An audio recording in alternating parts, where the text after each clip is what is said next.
پیامد حادثه یک روز پیش در یکی از گوشه‌های دوشنبه. با گذشت یک روز از باران سخت در دوشنبه، یکم می در بعضی از محله‌های پایتخت رفع پیامدهای سیلاب ادامه دارد. 30 اپریل باران سیل گوشه‌های زیاد دوشنبه پایتخت تاجیکستان را زیر آب کرد.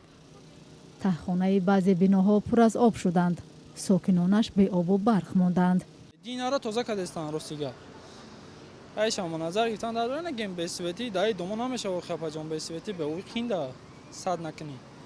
نه گودک مایدای آدمای کلان سالا به او به سویتی چه خیلی نمیشه واسه نکنی. یا خیلیش باتیاق نمیسار دیدم فرماده سه. از اون میکشن خیلی. این ترانسفورماتور هم داد. های اوایو خپا.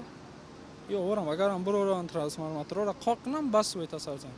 انا اکو میرم بچم دو بخلشکا آوردم نفسم گرفته سینزدهم اتاج بچم برو اومدم با فرو اومدم اینجا 6 تون خولاد مرتا انا تلفن ما گفتم برم دیا دختر ما گفتم زریاد اتکچه زریاد ما گفتم خیزم اکو پول گیرم خونی دختر چم رم او میبرن تو خوق میشه که وای ممکن نیست تراتر مثال وای موتور ساز کنه مثال خوق شو مثال چه سویت میزنه سیم سویت باید خوق شو من مثال خوق شو موتور خوق شو با او بالا بره بچم او سویت ساز کنه بچم.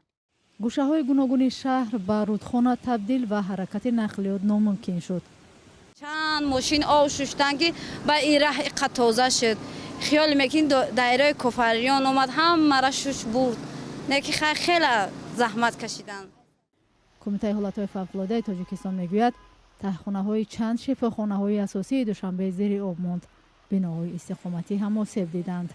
باران سیل در دیگر گوشه‌های تاجیکستان سبب آبخیزی و ویرانی شد. هنوز حجم زیان و خسارات رسیده به اقتصاد و مردم را معلوم نکردند.